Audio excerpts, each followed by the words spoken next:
अब next chapter इलेक्ट्रोस्टैट्स है, जिसमें कुछ डेरिवेशन बहुत ज़्यादा इंपॉर्टेंट है, वो मैं बाद में बता दूंगा जब बता रहा हूँ। अभी थ्योरी पार्ट है इसमें शुरुआत में थोड़ा सा। ये कुछ चीज़ें हैं जो कि रीड करने वाली है, तो इसका स्क्रीनशॉट अगर चाहो तो ले लेना, तो रीड कर लेना। कूलम्स लॉ की डेफिनीशन है वगैरह वगैरह।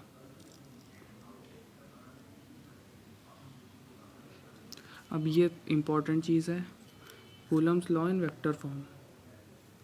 Coulomb's law in vector form जो है वो एग्ज़ाम में बहुत बार आ चुका है PYQs में। तो ये ऐसे होगा कि अभी हम लोगों ने पढ़ा था वेक्टर फॉर्म में इक्वेशन कैसे लिखेंगे। नॉर्मल इक्वेशन लिखेंगे फोर्स की, उसको आर कैप से मल्टीप्लाई कर देंगे। आर कैप के नीचे जो 2 1 लिखा हुआ है, इसका मतलब ये होता है 2 की तरफ जाता हुआ 1 से। अगर कोई भी क्वांटिटी जैसे ए 2 1 लिखा हुआ है, तो इससे स्टार्ट होगा, ये स्टार्टिंग पॉइंट है,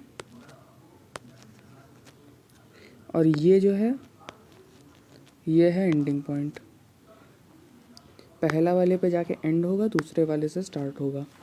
तो मतलब 1 से 2 के ऊपर जो फोर्स है वो दिख रहा है। अब R21 1 से 2 के ऊपर जो रेडियस है, रेडियस वेक्टर ये वाला, उसको हम लोग क्या कैसे लिख सकते हैं, R cap into R. R है मैग्नीट्यूड इसके पूरे का मैग्नीट्यूड। तो फिर आर कैप 2 1 को हम लोग लिख सकते हैं आर वेक्टर 2 1 अपॉन आर का मैग्नीट्यूड। तो फिर F21 सब्स्टिट्यूट करेंगे इसके अंदर, तो फिर क्या आएगा, F21 is equal to 1/4 Q1 Q2। R cap 2 1 था, इसकी जगह R21 अपॉन आर लिख दिया, R vector 2 1 upon R vector 2 1 upon R के मैग्नीट्यूड, नीचे स्क्वायर पहले से था तो फिर क्यूब आ गया। तो ये होती है Coulomb's law in vector form.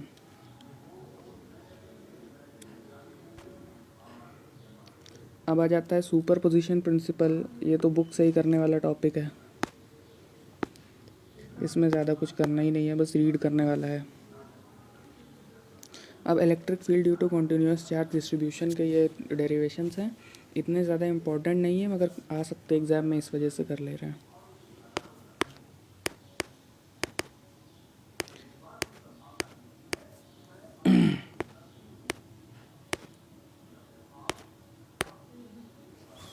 तो पहले तो लीनियर आ जाएगा। लीनियर में हम लोग इसकी लीनियर चार्ज डेंसिटी मान लेते हैं lambda. Lambda is equal to dQ/dl लिख सकते हैं। तो फिर dQ is equal to lambda dl।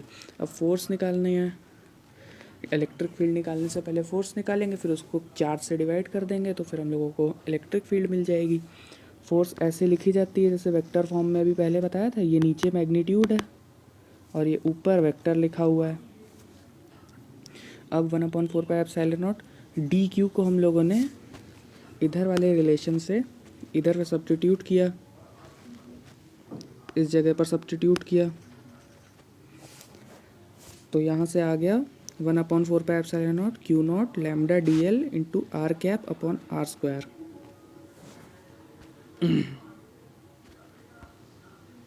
Are vector को हम लोगों ने आर कैप इंटू आर लिख दिया, तो उससे वो एक आर नीचे का कैंसिल हो गया।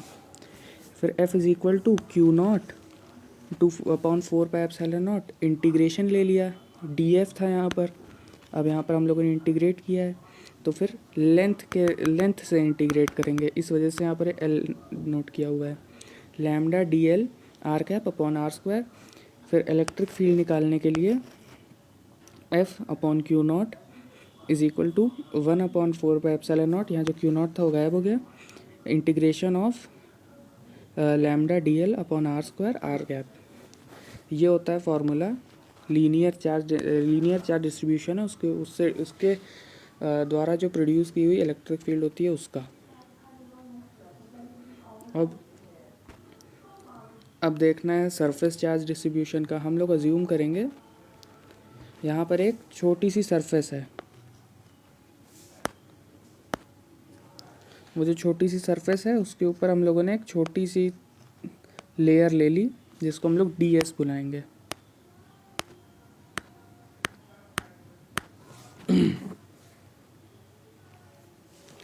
अब D Q is equal to sigma D S. Sigma क्या है यहाँ पर? Surface charge density. Surface charge density is equal to D Q by D S. तो फिर D Q is equal to sigma D S. D F is equal to 1/4 pi epsilon naught Q naught into sigma D S. Sigma D S क्या था? D Q. एक ये वाला charge इधर D Q माना है हम लोगों ने, एक ये इधर क्यू नॉट रखा हुआ है। तो इन दोनों से जो फोर्स होगी वही निकालनी है हमको इन दोनों के बीच में।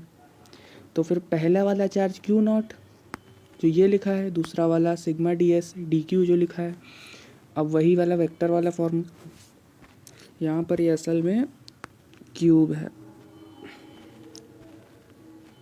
तो R2 माइनस R1 वेक्टर लेंगे इसको, R2 माइनस R1, तभी हमको ये वाला वेक्टर मिलेगा। तब 1/4 पाई एप्सिलॉन नॉट, इसको हम लोग मान लेते हैं R वेक्टर। R वेक्टर इसी को हमने R से डिनोट किया है, R cap upon R square कर दिया है, इसको कैप में चेंज कर दिया है यहाँ पर लाके। अब force is equal to integration कर दिया है। यहाँ पर हम लोग इंटीग्रेशन करेंगे तो सरफेस एरिया का करेंगे, यहाँ लेंथ का नहीं होगा। अब sigma D S upon R square R cap, ये क्योंकि कांस्टेंट है तो ये बाहर रहेगा। Electric field is equal to force upon Q naught 1/4 pi epsilon naught, और वही चीज़ ऐसे करके इंटीग्रेशन में लिख दी है। तो ये हो गया सरफेस वाला। अब आता है वॉल्यूम डिस्ट्रीब्यूशन के लिए। मान लो यहाँ पर कोई बॉडी रखी हुई है, कोई भी बॉडी रखी हुई है,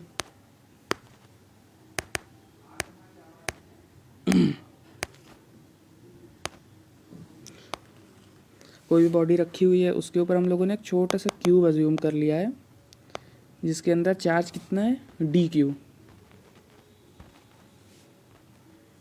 चार्ज है इसके अंदर डी क्यू। तो